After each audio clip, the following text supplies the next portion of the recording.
जय हिंद, वंदे मातरम, भारत माता की जय। राष्ट्रवाद की बात प्रहार के साथ आप सभी का हार्दिक स्वागत है। दोस्तों, आज महाराष्ट्र में जो हिंदी और मराठी का एक विवाद, अनायास एक विवाद उत्पन्न किया था राज ठाकरे जी ने, कि जो मराठी नहीं बोलेगा उसको पीटने का काम किया गया। तो आज उनके खिलाफ सुप्रीम कोर्ट में याचिका दायर हो गई कि अगर हमारा संविधान, हमारे देश का संविधान किसी भी राज्य में जाकर कोई भी अपना कारोबार कर सकता है, तो उसके बाद ऐसी प्रताड़ना क्यों? हाँ, अगर कोई मराठी भाषा का अपमान करे या मराठी मानुष का अपमान करे तो उसके साथ ऐसा कृत्य हो तो किसी को कोई आपत्ति नहीं होगी, मगर अनायास केवल विवाद पैदा किया जा रहा है। उसके खिलाफ सुप्रीम कोर्ट के वकील दयालु उपाध्याय जी पीआईएल डाला है। अब इस पीआईएल में ये कहा गया है कि उनके ऊपर कठोरतम कार्रवाई हो और माननीय सुप्रीम कोर्ट केंद्र सरकार को और महाराष्ट्र के राज्य सरकार को त्वरित एक्शन लेने के लिए निर्देश दे।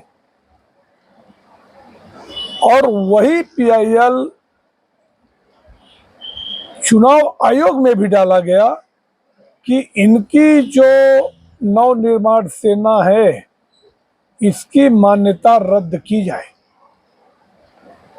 अब कानून अपना काम करेगा और मुझे लगता है कि आने वाले समय में असर जरूर दिखेगा।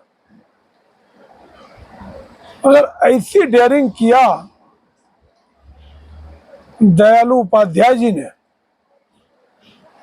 तो ऐसा मेरी अपील है पूरे भारत के सुप्रीम कोर्ट में काम करने वाले जो वकील हैं, वरिष्ठ अधिवक्ता, उन लोगों को करीबन हजारों की संख्या में पीआईएल डालना चाहिए और ट्रायल शुरू करवाना चाहिए। जब यहाँ से जो भी मार पिटाई करने वाले लोग हैं, अगर वो यहाँ से दिल्ली उनको जाना पड़े तब उनको समझ में आएगा कि आटा और चावल दाल कितना महंगा है।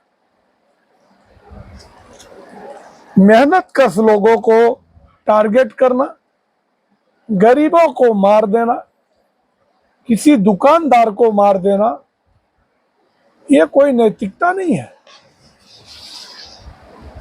अब दूसरी बड़ी खबर जो है वो अच्छा डेवलपमेंट हुआ है।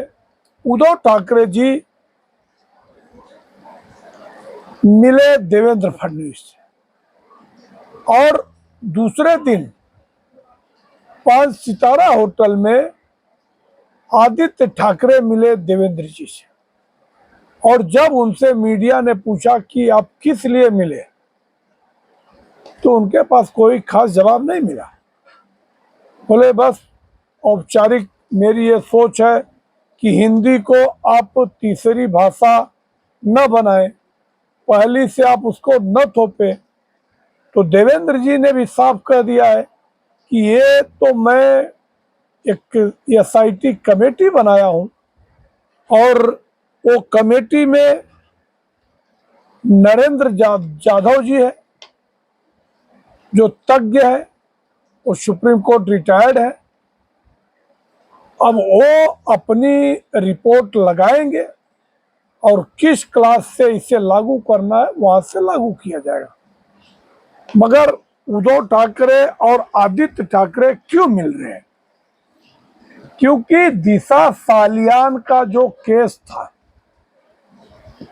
उसको पीआई को दिया था महाराष्ट्र सरकार ने, और पीआई ने दिशा सालियान मामले में आदित्य ठाकरे को क्लीन चिट दे दिया। उसके बाद अब केस भी बंद हो गया। तो जो दिशा सालियान के फादर हैं सतीश सालियान, और उनके जो एडवोकेट है नमन ओझा, उन्होंने केस सुप्रीम कोर्ट में डाला है और एफआईआर करने के लिए उन्होंने निर्देश देने की बात कही। तो देवेंद्र फडणवीस जी ने कह दिया। अब उद्धव ठाकरे, इनको लगता है कि अब क्या करूं। अब ये कहते हैं कि मेरे बेटे को बचाया जाए, क्योंकि उनके बेटे की कहीं न कहीं संलिप्तता है। इसके पहले नारायण राणे और नितेश राणे दोनों ने कहा हमारे पास सीडी है, पूरा क्लिप है, मगर ये सब के बावजूद भी महाराष्ट्र सरकार कहीं न कहीं उनको बचाना चाहती है। जबकि अब ये मैटर अगर सुप्रीम कोर्ट में जाता है और सुप्रीम कोर्ट अगर फिर से एक बार सीबीआई जांच करने की बात करेगी, तो अब की बार मुझे नहीं लगता है कि आदित्य ठाकरे, अभी तो इवन ये केवल कयास लगाए जा रहे हैं कि उनका बच पाना बहुत मुश्किल है, और इसलिए ये कोशिश कर रहे हैं कि हो सकता है कि हम देवेंद्र जी से मिलके और सरकार में आ जाएं।